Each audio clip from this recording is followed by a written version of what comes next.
Soyons dans la joie.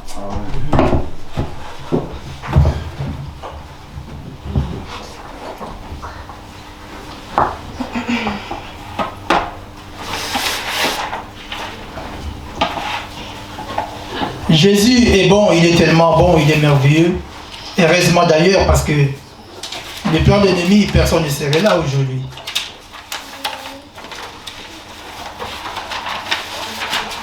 On va parler sur...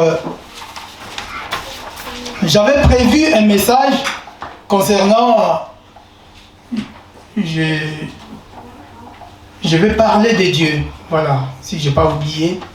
Mais là, je rentre sur autre chose. Parce que je parle souvent aussi avec des fidèles. Alors, j'ai vu que les besoins des fidèles, ça doit être ça. Et là, je vais parler de Dieu. Dieu est juste. Dieu est juste. Vous savez, le but de Moïse, ce n'était pas pour qu'il se glorifie. Le but de Moïse, ce n'était pas là pour juste contempler le peuple de Dieu comme ça. Le but de Moïse, c'était pour qu'il y ait satisfaction dans la vie de chacun, dans la vie du peuple de Dieu. Alors Moïse, il contemplait et regardait.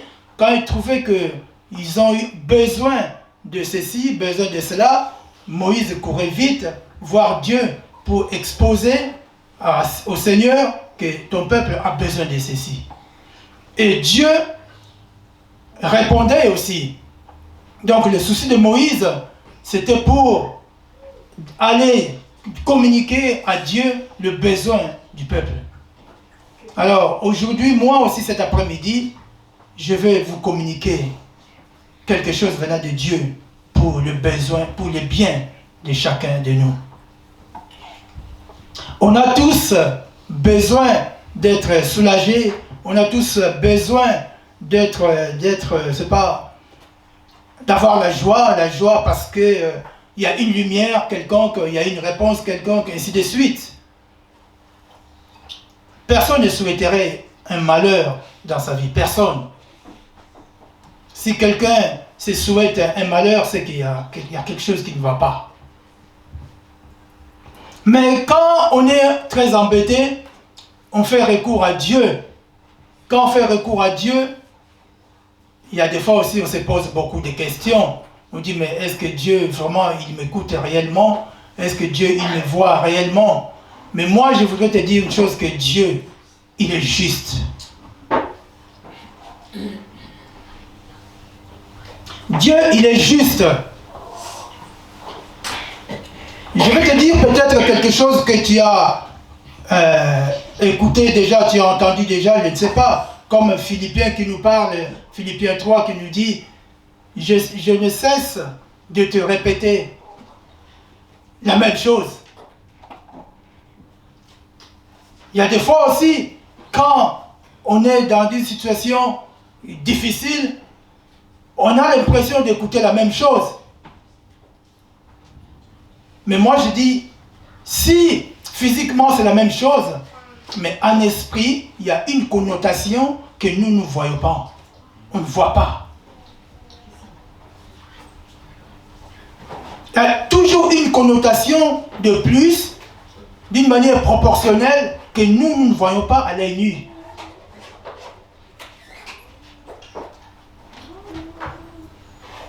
Dieu est là pour toi. Dieu est là pour défendre les droits des opprimés. Nous qui sommes les enfants de Dieu, nous sommes des justes. C'est vrai que sur terre, il n'y a pas de juste ou parfait. Mais la Bible suppose que nous sommes des justes parce que nous appartenons au Seigneur. Si tu regardes la vie d'Abraham, étant un être humain, mais il y a eu aussi des failles, mais il était dévoué pour les choses de Dieu. Donc moi je dis que tel que tu es là, tu es injuste aux yeux de Dieu. Regarde, il y en a qui ont fait des grâces, mais nous, ça ne nous frôle même pas la tête, parce qu'on sait que notre Père n'aime pas ça. Donc quelque part, on est juste. Alors, maintenant, on est juste, mais nous sommes des opprimés. Donc l'ennemi vient pour nous agresser, soit physiquement, soit spirituellement, soit moralement. L'ennemi, il est violent. Il fait la violence dans nos vies. On connaît tous un opprimé. On connaît, hein? Quand on est un opprimé. Alors, donc tu subis de persécution d'une manière injuste. Tu n'as rien fait. Mais l'ennemi vient exprès pour te persécuter. Dieu sait que c'est injuste. Il le voit. Alors, nous, on est juste... Notre position, c'est quoi? Nous sommes des pécheurs. Je reconnais cela. Je donne juste un exemple. Mais c'était une histoire vraie aussi, ce qui s'est passé aux États-Unis, ça fait des années. Un monsieur, il est parti dans une boulangerie, il n'avait rien. C'est vrai, ces jours-là, il n'avait rien. Il a volé du pain dans une boulangerie. Il vole. Il a été arrêté. Alors le juge lui demande « Pourquoi tu as volé ?» Il a dit « J'ai volé parce que mes enfants n'avaient rien à manger. C'est pour cela que j'ai volé. » Le juge, en tant qu'un être humain, il a été il a eu la compassion de ce monsieur. Mais en outre, il a dit, malgré ça, la loi te condamne. Donc tu dois payer une amende. Et le monsieur n'avait pas d'argent. Et le juge, il a sorti l'argent, il a payé l'amende pour ces messieurs. Parce que il a volé, c'est vrai, mais il a vu qu'il était juste, en fait. Il a péché, mais sa franchise était qu'il a fait ça pour qu'il y ait quelque chose à manger dans sa maison. Donc c'est comme nous, là, aujourd'hui, cet exemple, et je le dis, nous sommes des pécheurs, mais on a un juge qui est juste, qui paye une caution pour nous. Amen. Le monsieur n'est pas parti voler des bijoux. Il a volé vraiment pour lui. Il a dit, les enfants pleurent. Je vais partir à la boulangerie pour prendre ça. Le juge, vraiment, il lui a dit que, monsieur, vous êtes juste. Mais pourtant, il a volé. Je ne dis pas à quelqu'un d'aller voler dans un magasin pour dire que tu es juste. Non, ce n'est pas dans ce sens-là. Ne va pas voler. Hein.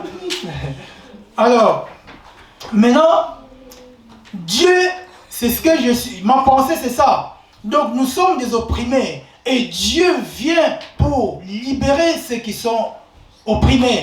Il vient pour défendre nos droits. Nous avons nos droits à nous, que l'ennemi vient pour nous agresser et les empêcher, voire même les voler. Nous, les enfants de Dieu, on se retrouve bredouille. On est menacé de gauche à droite. Mais on a quelqu'un qui est juste, qui est devant nous. On va lire un peu dans les livres de Psaume 103.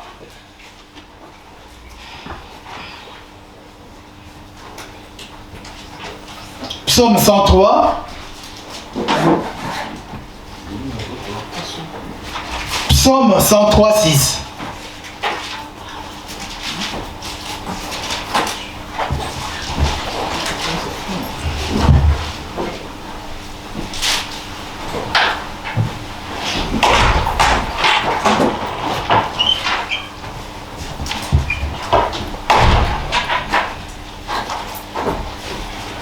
Je lis la parole de Dieu. L'Éternel fait justice. Il fait droit à tous les opprimés. Amen. Amen. Un opprimé,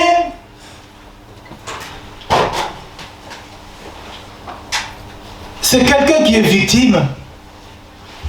C'est quelqu'un qui n'est pas coupable. c'est quelqu'un qui subit.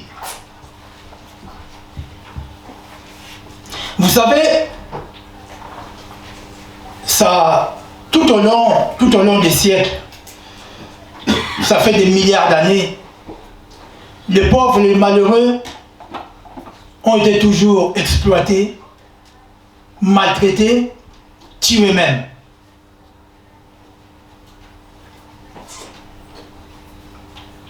Mais il y a quelque chose que quand tu as compris, ton seul refuge, c'est le Seigneur. Mes frères et sœurs, je vous dis vrai, le seul refuge, c'est le Seigneur.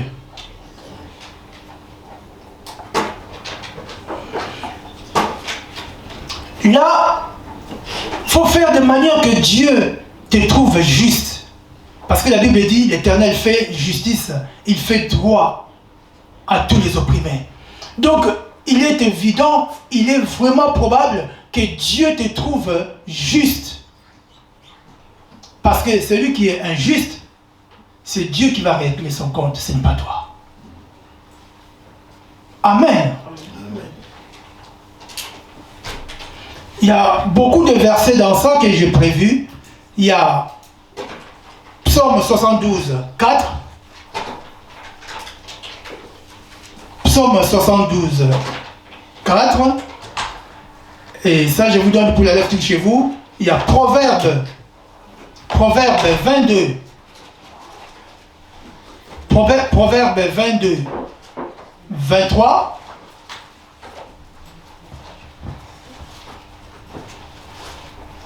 Amen. Amen.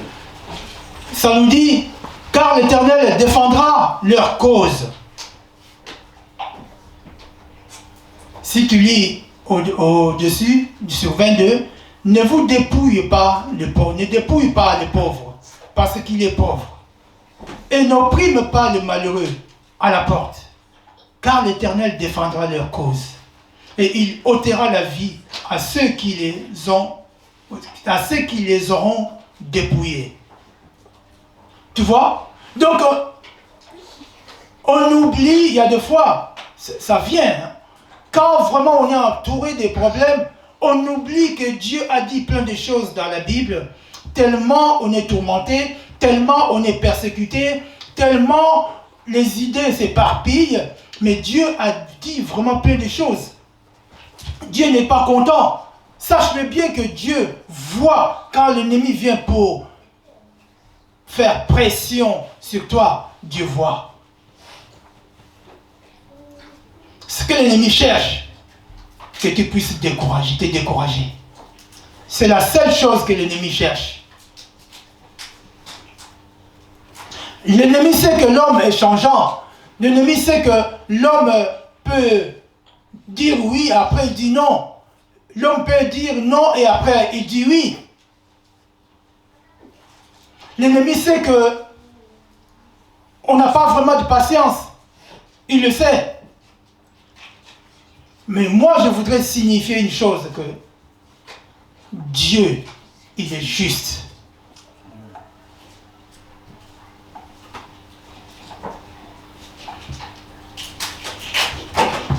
On a Ésaïe ou Jérémie, je vais lire Jérémie 7.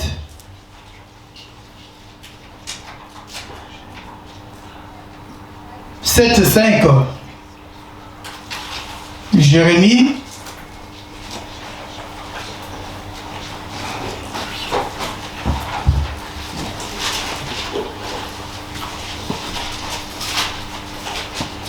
Jérémie qui nous dit, Jérémie 5 à 7, Jérémie 7, 5 à 7.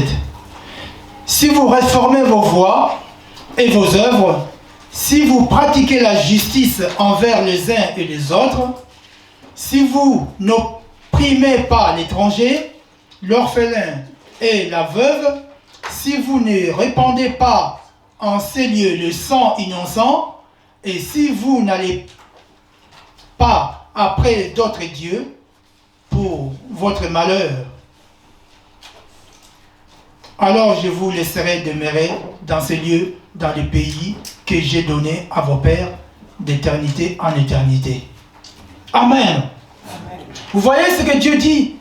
Si tu ne fais pas du mal à quelqu'un,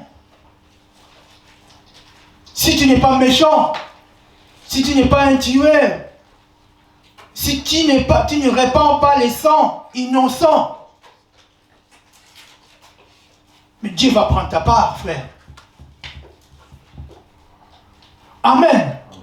Dieu va prendre ta part. Ce n'est pas du faux, ce qui est écrit là. C'est du vrai. Si Dieu l'a dit, c'est qu'il va le faire.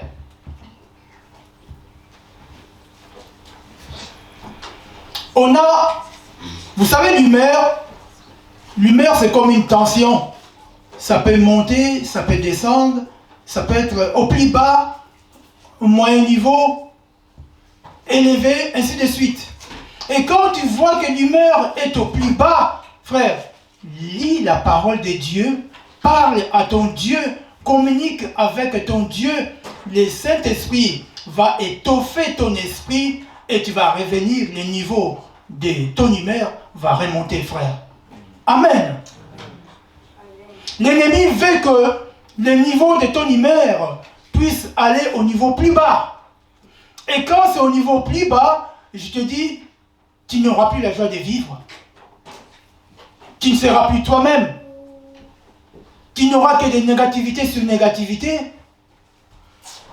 C'est pour ça que l'ennemi vient, il veut son but de pouvoir brasser ton esprit, tes pensées. S'il réussit à brasser ton esprit, frère, tu risques de devenir pessimiste.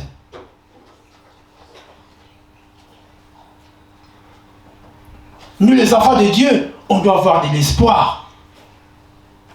On ne peut pas être des défaitistes. Parce que Dieu, il est juste. Même Ésaïe nous parle aussi de quelque chose là. Dans Ésaïe 10, 1 à 3. Ésaïe 10, 1 à 3.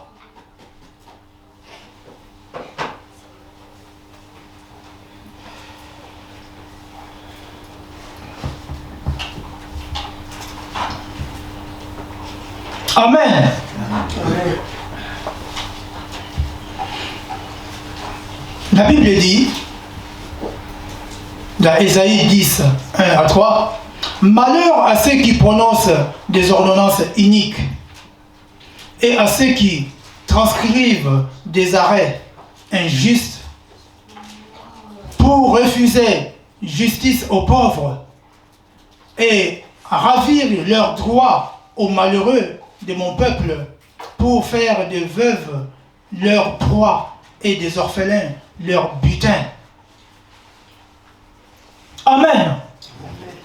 Ça c'est Dieu qui dit. Nous on ne va pas dire malheur à ceux-là, mais ça c'est Dieu qui dit. L'ennemi il met des ordonnances uniques. Donc dans ce qu'il est en train de dire, il dit que de mauvaises choses sur toi.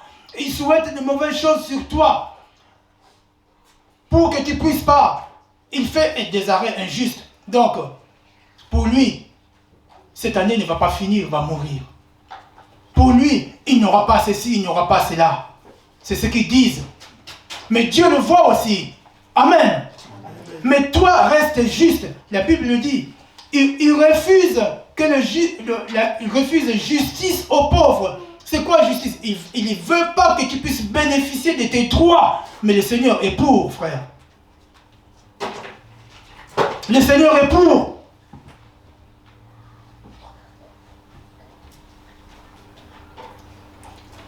Prends le temps, lis ça chez toi. Tu vas voir que Dieu a parlé sur plein de choses dans ça.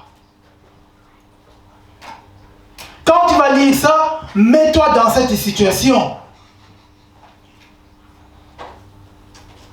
Dieu est juste.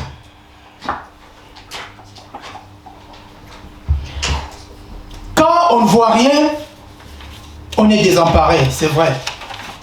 On est perdu, c'est vrai. Mais reste juste. Celui qui est juste, il est droit du cœur. Il est dans le respect. Il respecte la loi. il a une mentalité équitable. Reste-y. Ne change pas. Ton identité, c'est ça. Quand tu changes ton identité, tu ne seras plus le même. Ou la même personne. Et quand on n'est plus la même personne, c'est dangereux. Jésus t'a donné son identité. Même les difficultés sont là. Même les embarras sont là. Ne perds pas ton identité. C'est avec cette identité que tu seras béni. Amen. L'identité que tu as te permet de rester sur le chemin de la croix. Tes bénédictions, ta justice, c'est sur le chemin de la croix. Alors l'ennemi te fait croire que tu es malchanceux. L'ennemi te fait croire que tu ne peux pas être béni. Alors quand tu sors et tu prends une autre identité de bénédiction, tu peux le louper, frère.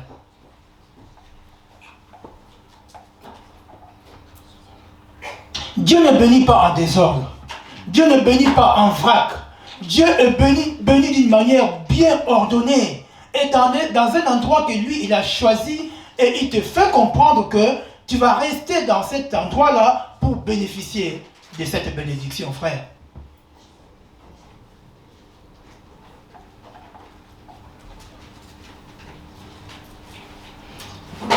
Quand on est éparpillé, on peut louper. L'ennemi veut que tes idées soient éparpillées. Et quand les idées sont éparpillées, c'est par là que l'ennemi vient pour s'infiltrer dans tes pensées, pour te conduire d'une manière que lui, il a prévu et que tu fasses autre chose. Vous savez, une bénédiction venant de Dieu, ça enlève l'ennemi. L'ennemi ne peut pas dormir si toi tu es béni. L'ennemi ne peut pas être tranquille s'il voit tes bénédictions arrivent. On connaît aussi l'histoire de Daniel. Quand les bénédictions, le diable a essayé de retenir les bénédictions de Daniel. Et tu peux dire aussi, ça c'est une histoire.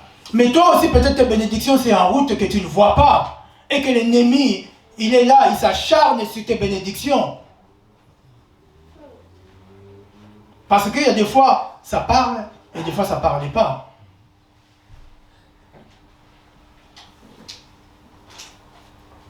Celui qui est injuste, c'est un criminel. C'est quelqu'un qui est mauvais. C'est quelqu'un qui est faux. C'est quelqu'un qui veut que du mal. Celui qui est injuste. Et sur terre, des injustes, il y en a plein. Il y en a plein. Leurs attitudes, il est contre tout ce qui est bien pour toi. Lui, il ne sera pas d'accord. Parce qu'il est injuste, son cœur est injuste. Alors tout ce qui est bien pour toi, ça le frustre. Ça le frustre.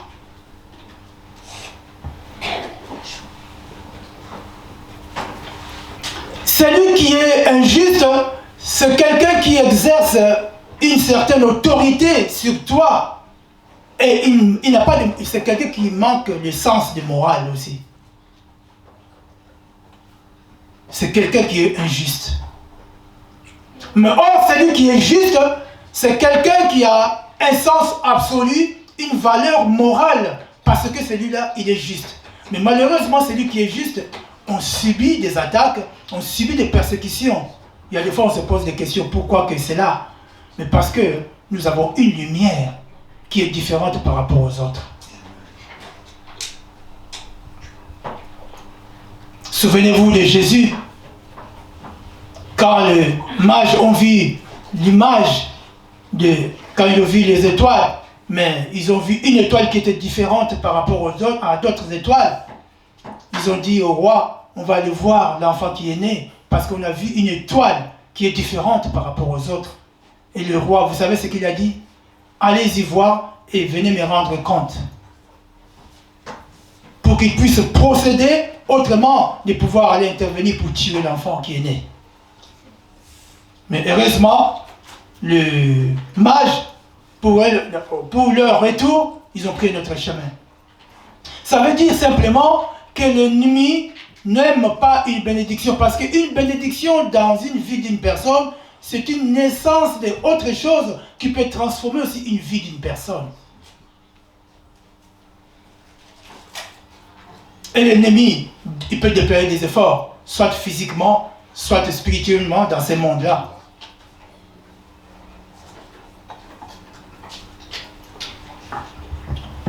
Je vais lire encore dans le livre de Jérémie 11.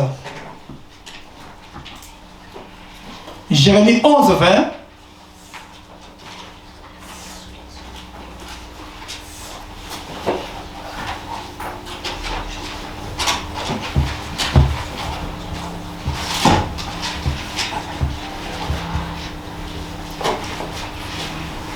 Amen.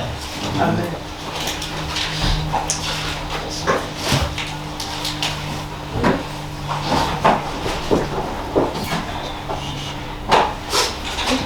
Je commence en haut.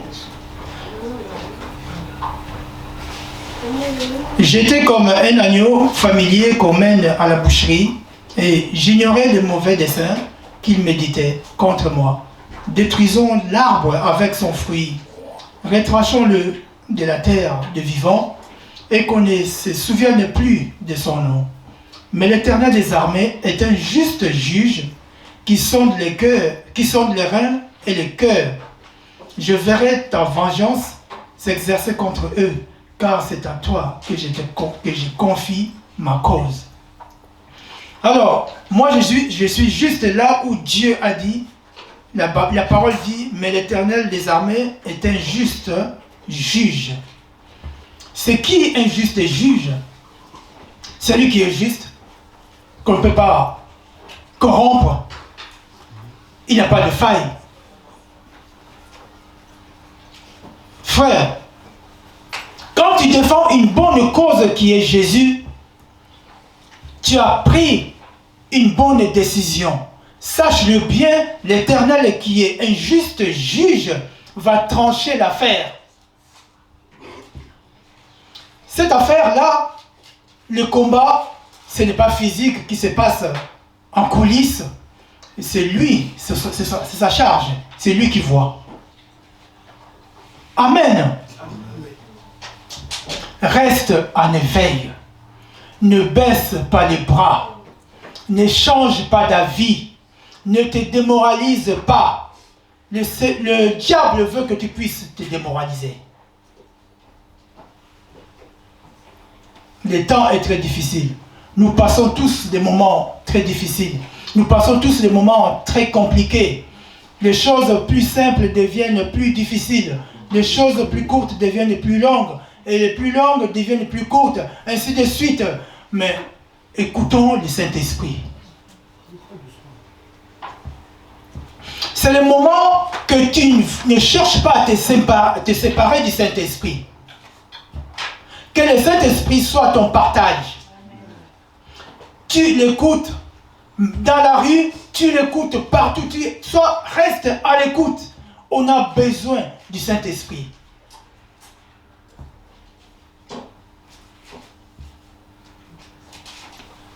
Amen. Ne perds pas la droiture. Je mets l'accent sur ça. C'est vraiment nécessaire, c'est vraiment évident, c'est vraiment important de rester droit. Dans tes soucis, dans tes problèmes, dans tes difficultés, reste droit. Celui qui est droit, il est juste. Or, l'œil de Dieu est sur le juste. Dieu, il fait la différence entre ceux qui le craignent et ceux qui ne le craignent pas, frère.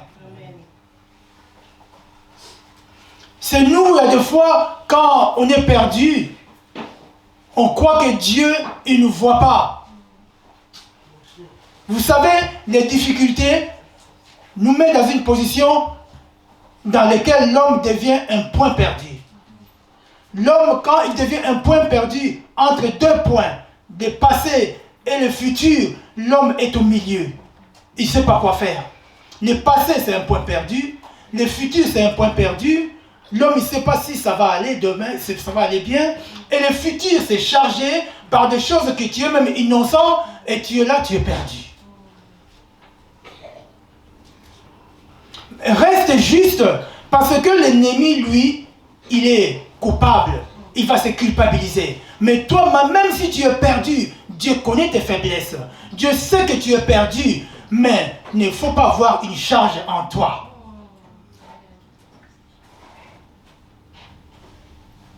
Là, tout le monde est perdu. Là, l'homme, c'est un point. On est dans un point perdu. On se pose des questions. Même ce soir, on se dit, qu'est-ce qui va se passer? Je prends la voiture, je prends le train. Qu'est-ce qui va m'arriver? On est perdu, frère. Mais on reste dans le Seigneur, on écoute le Saint-Esprit. L'ennemi veut que l'homme soit perdu. Mais quand tu as le Saint-Esprit, qui est le guide, qui est la lumière, qui est la colonne de feu et la colonne de nuée, il va te conduire, frère, au bon endroit.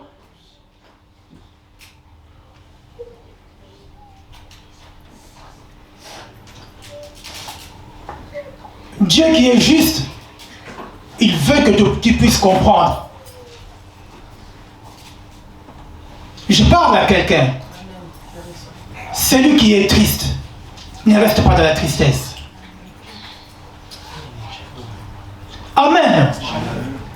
Celui qui croit que Dieu l'a oublié, enlève cette notion-là dans ton cœur, dans tes pensées. Dieu ne t'a pas oublié, frère. Si Dieu est capable de compter le nombre des étoiles, les étoiles c'est moins important qu'un être humain par rapport à Dieu. Dieu, il connaît le langage de tes larmes, frère. Ton langage, tes larmes ont un langage. Et dans ce langage, quand tes larmes sortent, Dieu connaît le langage, la douleur de tes larmes, frère. Parce que tu es juste. Les gens qui sont incorrects, il y en a plein sous le soleil. Il y en a plein. Ce n'est pas ça qui manque sous le soleil. Mais toi, comment dire, tu te retiens. Vous savez, la chair, il y a des fois, ça nous pousse de pécher. Mais on se retient. On demande l'effort à Dieu pour qu'on reste juste, correct vis-à-vis à Dieu. Le regard de Dieu est sur ses enfants, sur les justes. J'avais noté un verset là, que Dieu, quand tu es injuste, partout où tu es, Dieu, son regard est sur toi. Même si on connaît les déceptions, mais le regard de Dieu est sur toi. Même si on vit des choses qui ne nous plaisent pas, mais le regard de Dieu est sur toi. Même si on a des échecs, c'est des choses qui font partie de la vie, mais le regard de Dieu est sur toi.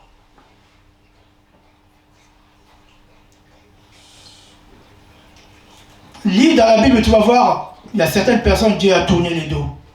Et quand Dieu tourne le dos, frère, ce n'est pas une partie de joie. Ce n'est pas une partie de joie quand Dieu tourne le dos. Un bébé qui est nourri par sa maman, un bébé quand il a faim, il est sûr que sa maman va lui donner à manger. Mais si la maman tourne le dos à son bébé, c'est fini pour le bébé. C'est comme nous aussi, nous sommes des bébés de Dieu. Si Dieu tourne le dos, c'est fini. Mais Dieu, son regard est fixé sur nous. Frère, je veux que tu puisses le comprendre.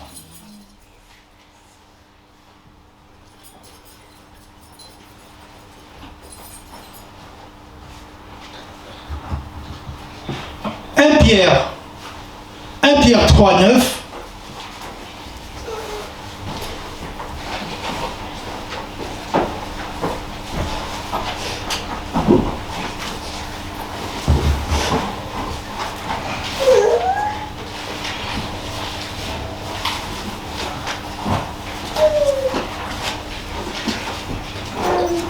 Là, c'est Pierre qui nous parle. Là, c'est Pierre qui nous parle. Et Pierre, je vais lire d'abord. Ne rendez point le mal pour le mal, ou injure pour injure. Bénissez au contraire, car c'est à cela que vous avez été appelés, afin d'hériter la bénédiction. Amen. Amen. Tu es censé hériter ta bénédiction. Mais regarde Pierre, il dit, faut bénir même celui qui t'a injurié. L'ennemi veut que tu puisses injurier celui qui est l'auteur de ton malheur, celui qui est l'auteur de ta souffrance, celui qui est l'auteur de plein de choses qui t'arrivent. Si tu maudis cette personne, tu peux louper la bénédiction. Mais si tu bénis cette personne, tu as la bénédiction. Donc Pierre met l'accent. Pourquoi? Pierre lui-même, il était turbulent aussi. Il a compris que répondre du mal par le mal, ce n'est pas bon. Pierre, c'est lui qui a coupé l'oreille aux soldats. Il a compris que répondre du mal par du mal, c'est pas bon. Tu vas louper le royaume des cieux. Tu vas louper ta bénédiction. L'ennemi te pousse pour que tu puisses répondre du mal pour le mal. Vous savez, quand la souffrance est là, tu peux dire des choses que tu n'as pas prévu de dire.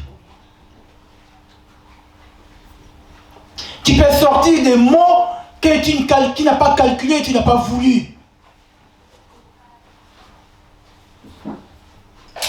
C'est ce que l'ennemi cherche.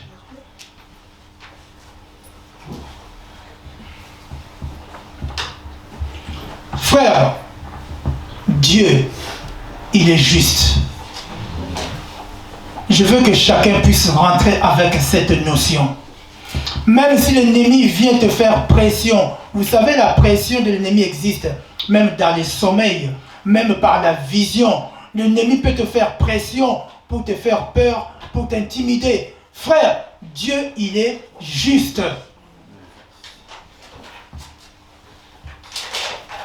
Fais ta part.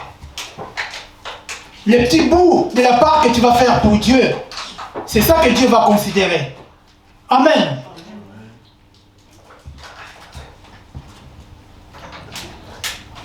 Au jour d'aujourd'hui, je vais revenir sur un point que j'avais dit. L'homme est perdu. La parole, dans les livres de Psaume 119, 105, qui nous dit que la parole est une lumière. Une lumière qui éclaire nos sentiers. C'est le moment que tu dois être collé avec la parole de Dieu. C'est le moment que tu vas vivre la parole de Dieu. Dans ce temps qui est très difficile, que nous tous nous voyons que vraiment il y a quelque chose qui ne va pas, frère, il faut vivre la parole. Amen.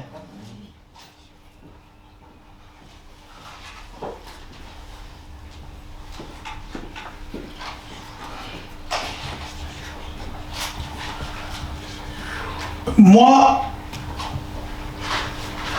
en fait, quand le temps il est comme ça, ce que je fais, même dans la rue, je prie. Je marche dans la rue, je prie. Je suis dans le bus, je prie. Je suis dans les trains, je prie. Au travail, je travaille en priant. Frère, nous avons besoin qu'on soit étoffé par l'Esprit de Dieu. Nous avons besoin d'avoir des réponses venant de Dieu. Il faut rester en communion, en communication avec l'Esprit de Dieu. C'est la seule solution. Ne sois pas dans la distraction. Surtout pas.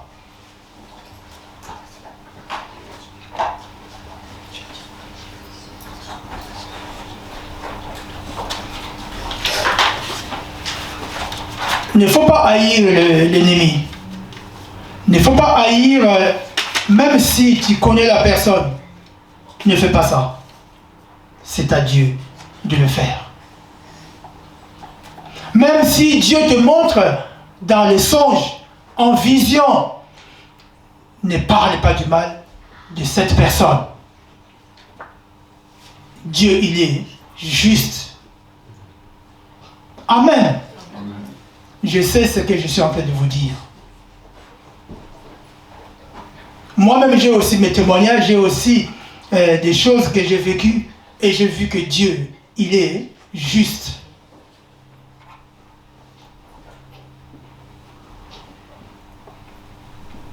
Ne fais pas volte-face. J'en ai assez. Je vais changer. Non. Continue de prier. Ne perds pas ton identité. Vous savez, la souffrance veut que tu puisses changer ton identité. Quand tu perds ton identité, tu n'es plus l'enfant de Dieu, ce n'est pas bon pour toi.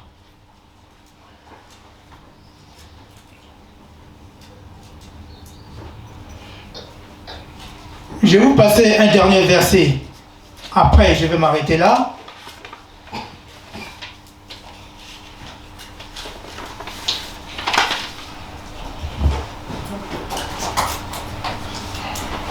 Psaume 146, 7, c'est à noter.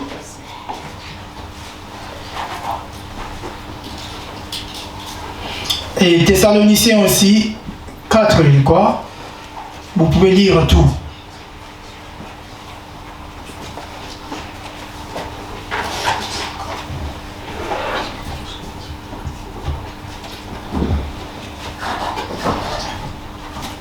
Amen.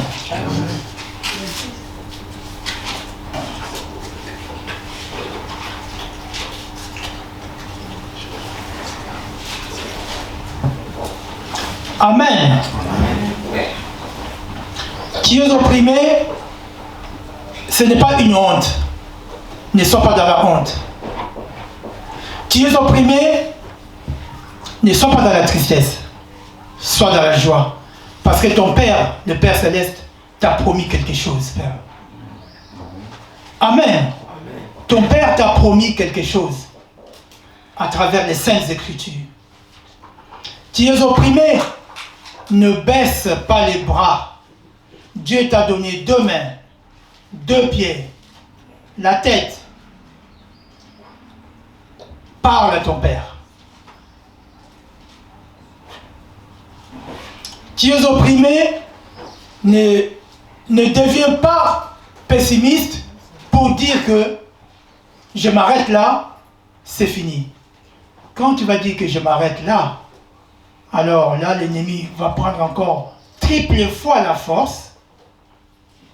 Ça ne sera pas bien pour toi.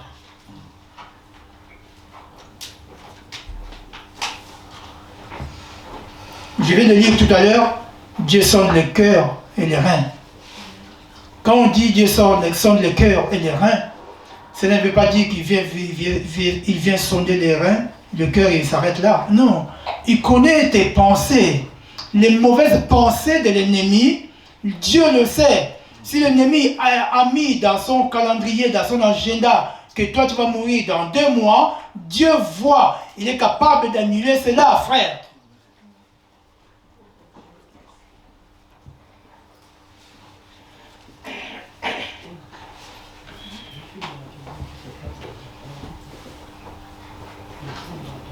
Amen. Bon, je vais m'arrêter là. Je m'arrête là. Que chacun puisse lire ce que je viens de dire. Et le Saint-Esprit puisse continuer à vous parler. Que le Seigneur vous bénisse. Amen.